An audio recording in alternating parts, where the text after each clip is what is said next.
Yeshayah, Isaiah chapter 7. And it came to be in the days of Ahaz, son of Jotham, son of Uzziyahu, sovereign of Yehuda, that Retzin, sovereign of Aram, and Pekah, son of Remaliahu, sovereign of Israel, went up to Jerusalem to fight against it, but could not prevail against it. And it was reported to the house of David, saying, Aram has set up camp in Ephraim, and his heart and the heart of his people were moved, as the trees of the forest were moved with the wind.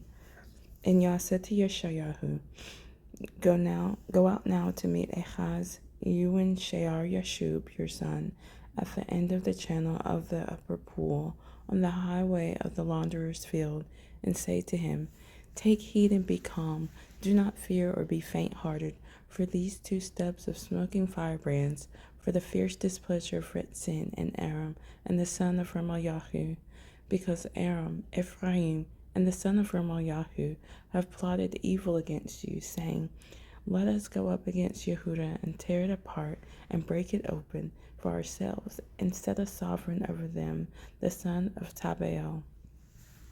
Thus said the Master Yah, It is not going to stand, nor shall it take place, for the head of Aram is Damasek, and the head of Damasek is Retzin, and within 65 years Ephraim is to be broken as a people.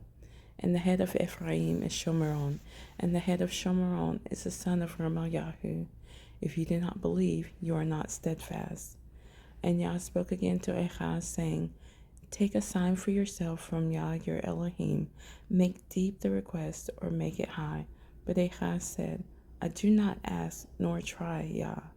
And he said, Hear now, O house of David. Is it not enough that you weary men, that you weary my Elohim also? Therefore Yah himself gives you a sign. Look, the Almah conceives and gives birth to a son, and shall call his name Emmanuel. He eats curds and honey when he knows to refuse evil and choose the good. For before the child knows to refuse evil and choose the good, the land that you dread is to be forsaken by both her sovereigns. Yah brings on you and your people and your father's house days that have not come since the day that Ephraim turned away from Yehuda, the sovereign of Asher. And it shall be in that day that Yah whistles for the fly that is in the farthest part of the rivers of Mitzrayim, and for the bee that is in the land of Asher. And they shall come, and all of them rest in the steep ravines, and in the clefts of the rocks, and on all weeds, and in all pastures. In that day Yah shall shave with a razor hired beyond the river, with the sovereign of Asher, the head and the hair of the legs, and also remove the beard. And it shall be in that day that a man keeps alive a young cow and 2 sheep. And it shall be that he shall eat curds because of the plenty milk he gets, for everyone left on the land shall eat curds. And it shall be in that day, every place where there were 1,000 vines worth 1,000 shekels of silver, let it be for thorn bushes and weeds.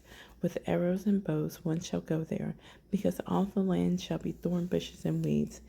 And to all the hills which were tilled with the hoe, you do not go for fear of thorn bushes and weeds, but it shall be for sending oxen to, and a place for sheep to roam.